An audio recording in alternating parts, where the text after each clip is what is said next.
आज की प्रेस वार्ता में आए हुए सभी हमारे सम्मानित पत्रकार बंधुओं का मैं अभिनंदन करता हूं, स्वागत करता हूं और आभार प्रकट करता हूं कि कम समय की सूचना पे आप सबने समय दिया।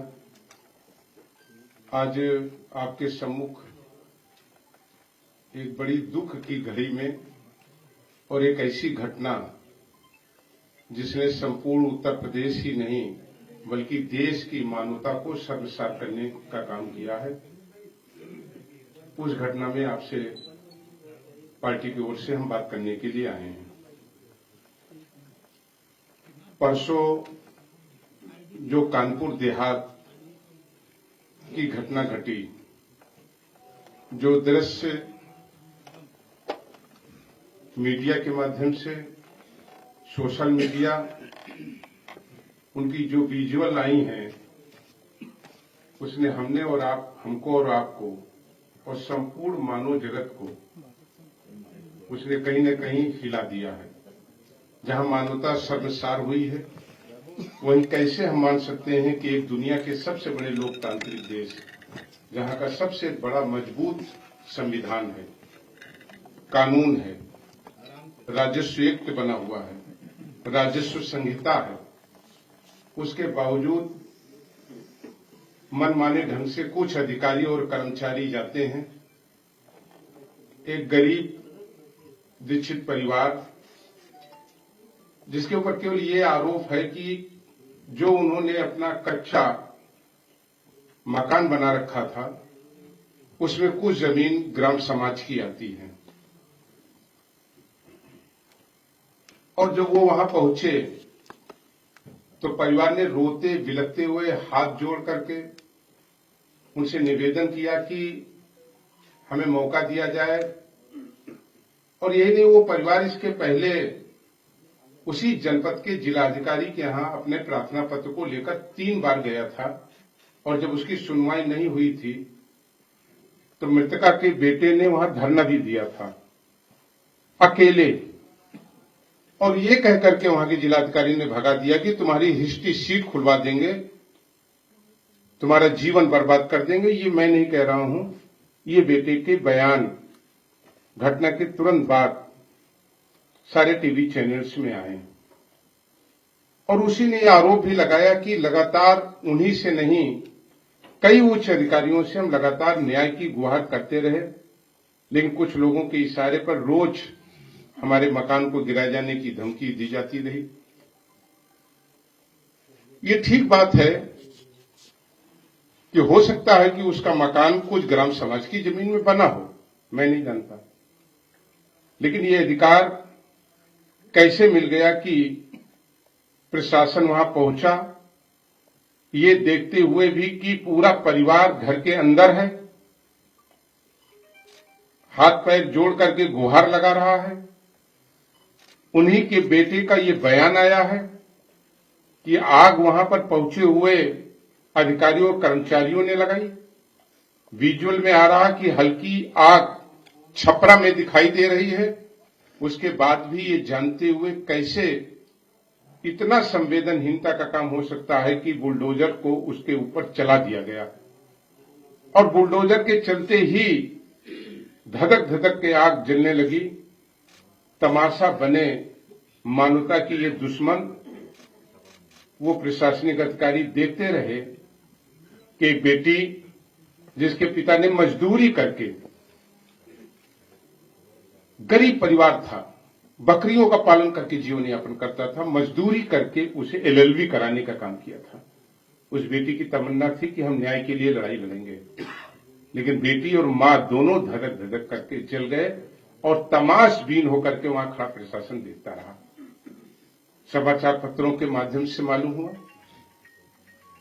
कुछ JCB के ड्राइवर को, जो 1500 रुपए की नौकरी करता था, लेखपाल को, कुछ पुलिस कर्मचारियों को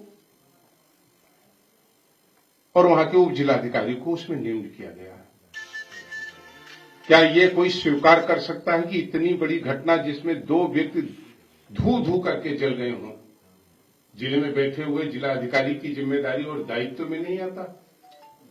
क्या उनकी ये जिम्मेदारी से वो भाग सकते हैं कि उन्हीं के जिले में एसडीएम ने मौके पर पहुंच करके 2 लोगों को उनके सामने जिंदा जलते हुए देखा हो उन्होंने? क्या वहां के पुलिस सुपरिटेंडेंट की ये जिम्मेदारी नहीं थी? क्या वो इस जांच के दायरे में नहीं आते? और क्या ऐसे ही मान लिया जाए कि बिना डीएम और एसपी की कोई जिम्मेदारी नहीं थी? और मैं समझता हूं कि स्वतंत्र भारत में आजादी कितने लंबे वर्ष हो जाने के बाद ये एक ऐसी घटना है जिसे महसूस होता है कि आज ये बुलडोजर ये गरीबों के लिए, कमजोर के लिए काल बन गया है। वहां से एक हमारी बहन विधायक हैं, सरकार में मंत्री हैं, और इत्तेफाक से उन्हें जो विभाग मिला है वो महिला सशक्तिकरण का ही विभाग मिला हुआ है। उन्होंने खुद एक बयान दिया कि मैं बहुत दुखी हूं, और उन्होंने कहा कि हमारा कल्याण में मंत्री होना बेकार है, मैं न्याय नहीं दिला पाई। मैं समझता हूं कि जिस क्षेत्र की महिला कल्याण की मंत्री हूं, वहां एक गरीब परिवार के साथ इतना बड़ा अन्याय हो जाए, और अन्याय हो जाने के बाद भी वहां लगातार उच्च अधिकारी घंटों इस घटना पर पर्दा डालते रहे। हम तो धन्यवाद देंगे मीडिया के सम्मानित बंधुओं को जिन्होंने काफी असलियत दिखाने का काम किया, और शायद यही कारण था कि प्रशासन इसे पूरी तरीके से छिपा नहीं पाया। उससे भी ज्यादा लज्जा की बात यह है कि लोकतंत्र में पक्ष होता है, विपक्ष होता है। जब समाजवादी पार्टी के माननीय राष्ट्रीय अध्यक्ष जी के निर्देश पर समाजवादी पार्टी का एक प्रतिनिधिमंडल हम सब विधायकों का, जिसमें आदरणीय विनोद चतुर्वेदी जी, अमिताभ वाजपेयी जी, हमारे कानपुर के विधायक रूमी साहब, और भी हमारे प्रदीप यादव जी, कई हमारे और जो सदस्य साथ बैठे हुए हैं, केवल इसलिए जा रहे थे कि परिवार के साथ हम अपनी संवेदना व्यक्त कर सकें और घटना क्या है इस घटना की जानकारी लेकर के अपने पार्टी के शीर्ष नेतृत्व को हम दे सकें। रायबरेली से निकले 9 जगह पुलिस, लखनऊ से निकले, ऐसा लग रहा था कि कोई बहुत बड़ा डाकू वो इधर से गुजरने वाला। जगह जगह नाकेबंदी। अंततः बदरका में पूरी हाईवे को बंद करके हमें रोक लिया गया। मजबूर होकर के सड़क के किनारे जाकर के खेत के पास धरने पर बैठना पड़ा। 5.5 घंटे हम धरने में बैठे रहे। अमिताभ वाजपेयी जी अपने घर से केवल अकेले इस प्रतिनिधिमंडल में शामिल होकर वहां जाना चाहते थे। छावनी बना दी गई वहां पर। इस तरह की छावनी की जो वीडियो में दृश्य आए हैं, सैकड़ों की संख्या में पुलिस के बड़े अधिकारी, सिपाही, और ले जाकर के एक कॉलेज में जबरन वहां बैठाए रखा गया। यही स्थिति प्रदीप यादव जी के साथ हुई, यही हमारे आदरणीय विनोद चतुर्वेदी जी के साथ हुई, और हमारे और सम्मानीय सदस्यों के साथ हुई। क्या लोकतंत्र में हम किसी के दुख में शामिल नहीं हो सकते? क्या हम उनको संवेदना व्यक्त करने नहीं हमको जाने दे रहे? और ये केवल अकेली घटना नहीं है। अगर आप देखें, तभी थोड़े दिन पहले की बात है, कानपुर में बलवंत सिंह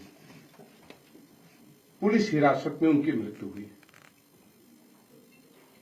अच्छा ये होता कि सरकार और प्रशासन के लोग इस बात पर लगते कि जिन अधिकारियों ने उन्हें बुरी तरीके से थाने में मारा और पीटा है, इनके विरुद्ध कार्रवाई हो, कानून का राज्य रहे।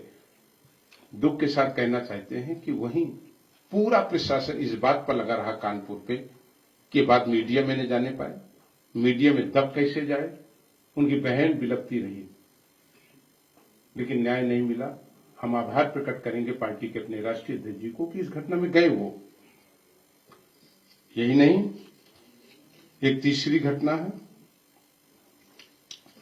ये घटना कन्नौज की है।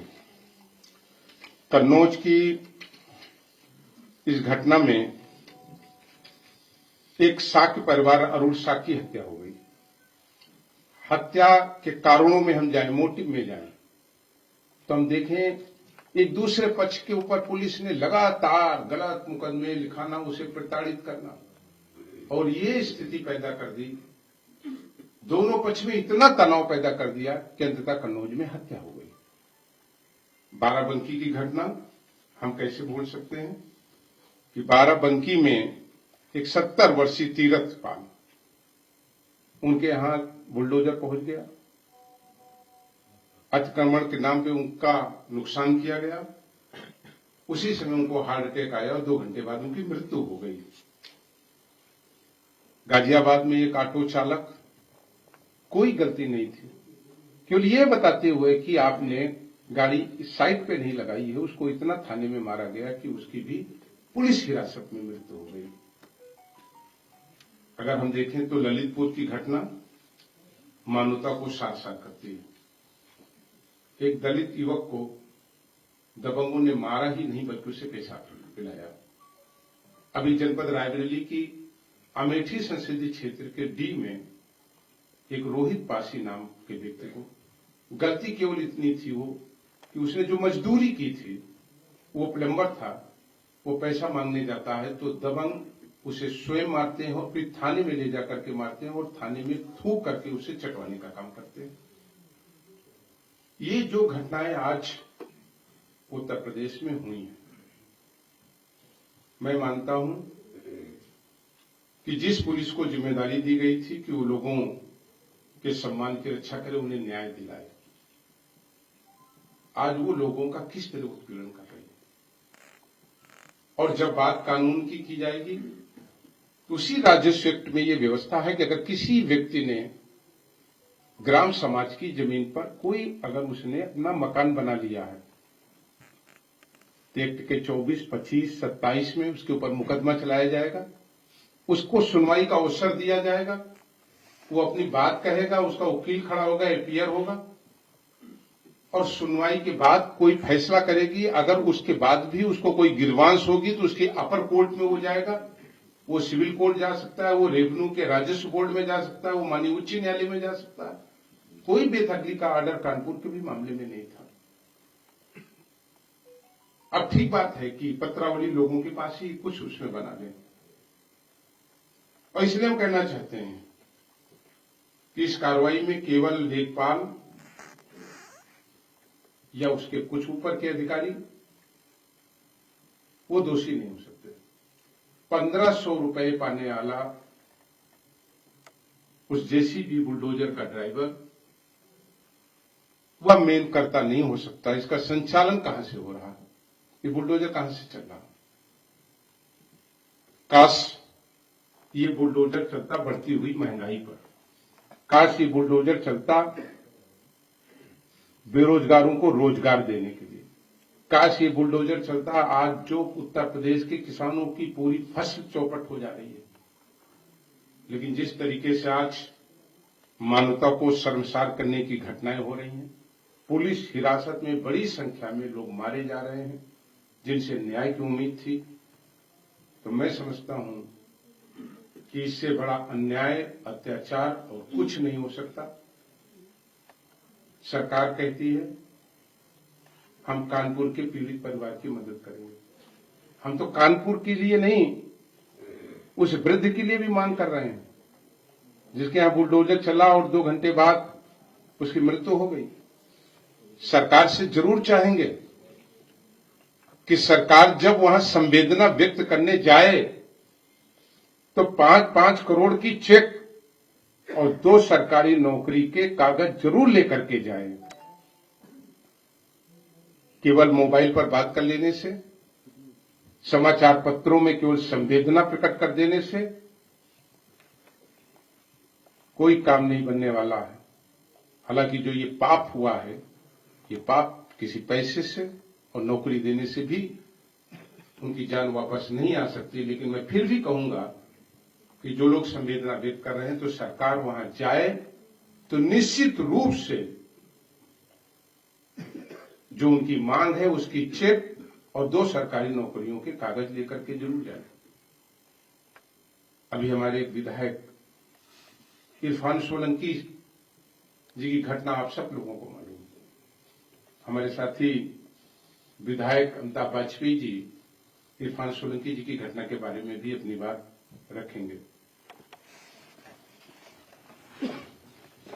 साथियों, बात कानपुर देहात की हो रही थी, तो दो लाइन में आप ये देखिए कि जो एफआईआर करी गई, नेम्ड करी ऑफिसर्स को उन्होंने नेम्ड किया है। तो किनको नेम्ड किया है? जो टॉप ऑफिशियल थे। इसका मेन इंचार्ज डीएम होती है, डीएम तो नेम्ड नहीं है। तो हम लोग को समझते हैं कि अगर आप ऑफिशियल्स को नेम्ड करें, इसका मतलब ये आप मान रहे हैं कि ऑफिशियल्स की गलती है, सरकार की गलती है, कुछ अधिकारियों की गलती है। तो उसमें छोड़ो पकड़ो किस आधार पर हो रहा है? तहसीलदार का नाम नहीं है, एसडीएम का है, कानूनगो का है, लेखपाल का है, जेसीबी ड्राइवर का है, पुलिस के छोटे अधिकारियों का है, और लेकिन डीएम का नहीं है और तहसीलदार का नहीं है।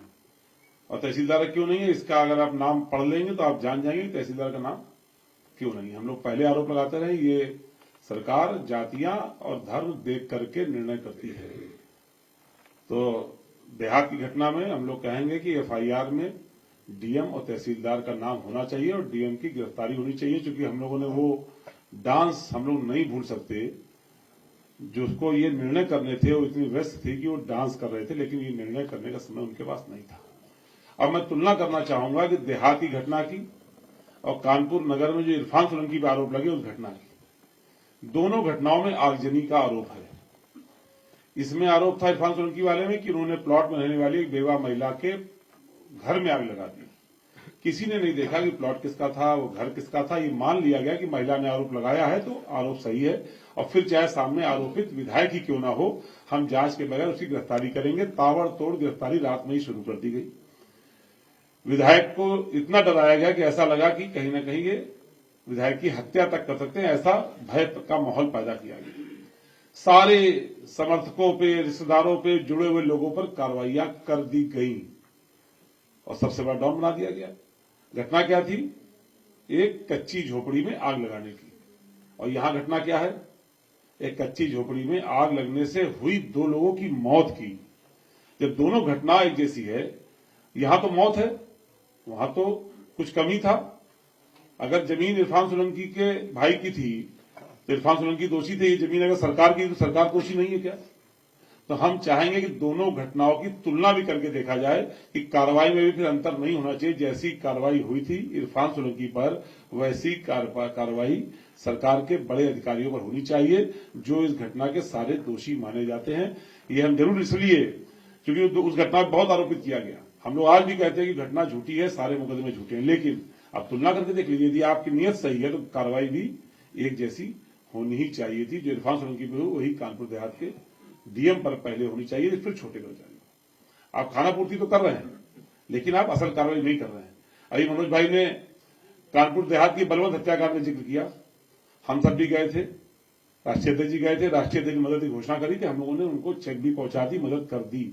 इस सरकार ने जो घोषणा करी थी, क्या सरकार ने अपनी घोषणा पूरी कर दी? क्या उसकी नौकरी मिल गई? क्या उसको जमीन का पट्टा हो गया? क्या जो मुआवजे की राशि सरकार ने घोषित करी थी, हम लोगों ने मांग करी थी, वो पूरी कर दी गई? क्या तो इस सरकार के किसी भी वादे पर भी यकीन नहीं किया जाता, क्योंकि पिछले जो वादे थे वो अभी तक पूरे नहीं हुए।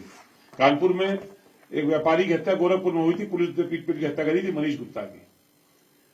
हम लोग गए थे, राष्ट्रीय अध्यक्ष जी की जाने की वजह से मुआवजा राशि बढ़ के मिली। पहले 10 लाख दे रहे थे, राष्ट्रीय अध्यक्ष ने 20 लाख दिया तो उन्होंने 40 लाख दिया, नौकरी भी दे दी। उसके मूल्य में छूट गए, उसके मूल्य में छूट गए। आपको पता उस परिवार ने आपत्ति जताई है, उसमें से 5 मुलजिम छूट गए। तो वो जांचें भी परिवार को संतोष नहीं दे पा रही। पिछला रिकॉर्ड इस सरकार का भरोसे का नहीं है। इसलिए इस घटना में भी हम लोग चाहेंगे सरकार वादा करने के बजाय, जैसा मनोज भाई ने कहा, सीधे पहले अमल करे, नौकरी और मुआवजे की चेक और आवास का पट्टा लेकर के जाए, और जब सरकार के मुखिया या कोई अधिकारी जाए तो उसके पहले डीएम की गिरफ्तारी होकर डीएम निश्चित रूप से जेल उसी प्रकार से चली जाए जिस प्रकार से आज इरफान सोलंकी जेल गए हुए हैं। हम लोगों को दबाने से, हम लोग घरों पर पुलिस लगाने से, रात रात भर पहरे बैठाने से, पीएसी लगाने से क्या लोकतंत्र की आवाज दबाई जा सकती है? क्या ये जस्टिफाइड है क्या कि विधायक कहीं निकलेंगे? विधानसभा का सत्र आहूत हो चुका है, हम लोग विशेषाधिकार प्रभावी हैं इस समय, और उस समय आप रोक रहे हैं, इसी कदर फोर्स लगा रहे हैं। इतनी फोर्स लगाते तो शहर में कोई अपराध नहीं होते। तो आज पुलिस बल का दुरुपयोग हो रहा है, बुलडोजर की चाबी गलत हाथों में पड़ गई है। एक फिल्म थी कोई, उसमें जब कोई अपराधी जो विलेन का गुर्गा जब कोई अपराध करके आता था तो वो कहता था मैं खुश हुआ। उस विलेन का नाम आप समझ गए होंगे, मैं नहीं ले रहा। वो कहता था मैं खुश हुआ। तो मुझे लग रहा है जब बुलडोजर कोई अत्याचार कोई अपराध करके आता है तो वो खुश होता है, वो खुश होता है। इसलिए जो उसके अधिकारी हैं वो लगातार बुलडोजर का इस्तेमाल करके उनको खुश करने की कोशिश कर रहे हैं। इसलिए हम चाहते हैं कि अब ये बुलडोजर पे लगाम लगे, क्योंकि ये विध्वंसात्मक और विनाशकारी तो पहले भी था, अब ये हत्यारा भी हो चुका है, इसमें खून लग चुका है। इसलिए इस बुलडोजर की स्पीड पर नियंत्रण हो और जो बुलडोजर को असली कंट्रोल कर ले, जिनके हाथ में रिमोट है बुलडोजर का, जिनके हाथ में बुलडोजर का रिमोट है, उनको इसका संज्ञान लेकर जल्द से जल्द बुलडोजर को नियंत्रित करना चाहिए। आप सभी को धन्यवाद। मनोज जी, कल आप लोग जनरल की घटना पर जाने की जद्दोजहद करते रहे, लेकिन जाने नहीं प्रशासन वहां पर कुछ छुपा रहा था। नहीं, ये ठीक प्रश्न है आपका। घटनाएं इस तरह की होती हैं। कालांतर से आप देखें तो विपक्ष के विधायक, मेंबर ऑफ पार्लियामेंट, पार्टी के नेता ऐसी जगहों पर पहुंचते हैं संवेदना व्यक्त करने के लिए, और ये हमारी जिम्मेदारी भी है। लेकिन जिस तरीके से एक पूरी व्यू रचना करके कि कोई व्यक्ति वहां पॉलिटिकल ना पहुंच पाए, जिस तरह रोका गया, तो निश्चित रूप से सच्चाई को और घटनाओं में हेर फेर कर सके, इस कारण से हम लोगों को नहीं पहुंचने दिया गया। अगर हम लोग चले जाते हो, मैं अकेले जा रहा था, मैं तो अकेले गाड़ी पे था, तो मुझसे तो कोई कानून व्यवस्था की स्थिति उत्पन्न नहीं हो रही थी।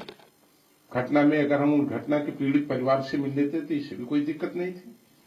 लेकिन ये क्या कारण है, क्या छुपाना चाहते थे प्रशासन के लोग, जो हम प्रतिनिधिमंडल के लोगों को वहां नहीं जाने दिया। सर, क्या अखिलेश जी मिलने जाएंगे पीड़ित परिवार से? सपा का क्या कदम रहेगा? आप किस तरीके से इस लड़ाई को आगे ले जाएंगे? समाजवादी पार्टी, इसके पहले भी हमने बताया कि स्वर्गीय बलवंत सिंह जी की हत्या पर पार्टी के राष्ट्रीय अध्यक्ष जी पहुंचे और पार्टी की तरफ से मदद किया। कन्नौज में घटना घटी, समाजवादी पार्टी के राष्ट्रीय अध्यक्ष जी वहां पहुंचे, उन परिवार के साथ खड़े रहे और उनकी आर्थिक मदद किया।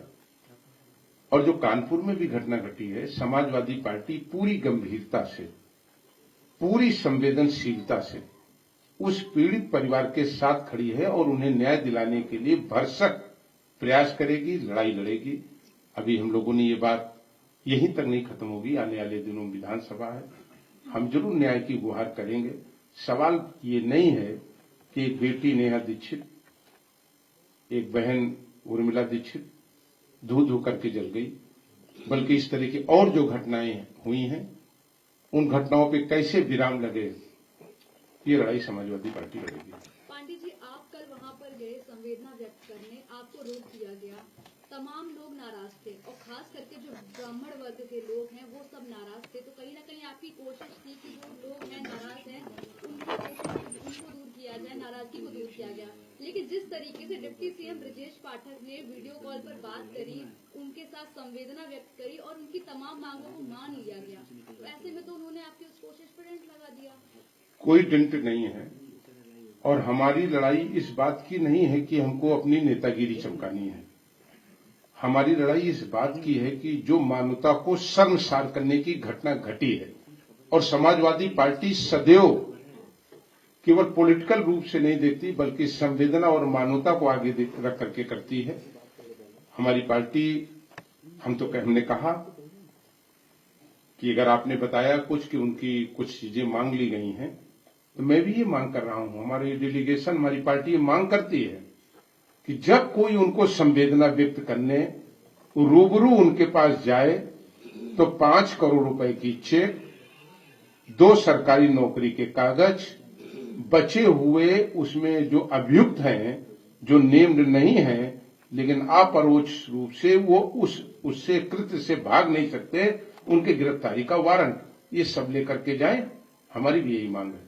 सर, क्या अखिलेश जी मिलने जाएंगे पीड़ित परिवार से? पाठक जी की बात करी तो उनका वीडियो देखा होगा आपने, जो उन्होंने ट्वीट किया है, वो वीडियो 1 मिनट 59 सेकंड का है। क्या आपने दूसरा वीडियो देखा जो पीड़ित परिवार की तरफ से आया है, जो 2 मिनट 50 सेकंड का है? तो आप समझ गए होंगे कि जो डिप्टी सीएम का वीडियो है, वो सिर्फ डिप्टी सीएम की बात को बता रहा है। जो उनकी डिमांड है 51 सेकंड में, वो तो उन्होंने दिखाई नहीं। तो आप उससे उनकी गंभीरता का अंदाजा है। हालांकि हम लोग ये चाहेंगे कि उन्होंने भले ही आपको नहीं दिखाया, पर उन्होंने खुद तो सुना होगा। जो सुना होगा तो उस पर वो कार्रवाई भी करेंगे। आप सबका बहुत अखिलेश जी जाएंगे मिलने परिवार से सर? बोर्ड की परीक्षाएं शुरू हो रही हैं। सरकार की तरफ से आदेश यह है कि नकल कराने और करने पर विद्यार्थियों को रासुका लगाई जाएगी। इस पर जो है कोई कानून बनाना चाहिए कि जो बार बार परीक्षाएं और उनके पेपर लीक हो रहे हैं, बच्चे डिग्री लेकर के घूम रहे हैं, उनको तुरंत रासुका लगानी चाहिए सबसे पहले। मनोज जी, अखिलेश यादव जी मिलने जाएंगे पीड़ित परिवार से? ये राष्ट्रीय अध्यक्ष जी का स्वयं का निर्णय होगा और हम सब राष्ट्रीय अध्यक्ष जी के ही निर्देश पर, हमको लगता है यहाँ जितने लोग बैठे सबको निर्देश प्राप्त हुए हैं राष्ट्रीय अध्यक्ष जी के। और पल पल, मैं इतना ही कह सकता हूँ भी आपसे, पल पल उस घटना की जानकारी, उस घटना में कैसे पीड़ित को मदद मिले, इस पर हमारे राष्ट्रीय अध्यक्ष जी काम भी कर रहे हैं और चिंतित भी हैं। मनोज पांडे जी, मुख्यमंत्री योगी का बयान आया है इस पर। उन्होंने कहा है कि घटना दुखद है, एसआईटी काम कर रही है, पूरी घटना की मजिस्ट्रियल जांच हो रही है, रिपोर्ट आते ही मामले में दूध का दूध और पानी का पानी हो जाएगा। हम इसमें केवल जो पूर्व हमारे साथी ने कहा, हम उससे अपनी संबद्धता करते हुए केवल इतना कहेंगे कि कानून, सीआरपीसी और आईपीसी वो हर व्यक्ति के लिए एक जैसी होती है। एक घटना में दूसरा दृष्टांत और एक घटना में दूसरा दृष्टांत आप प्रस्तुत नहीं कर सकते। सामान्य रूप से जो पहले के दृष्टांत हैं उनका उपयोग कर ले शासन। बहुत बहुत आभार, धन्यवाद आप सबका।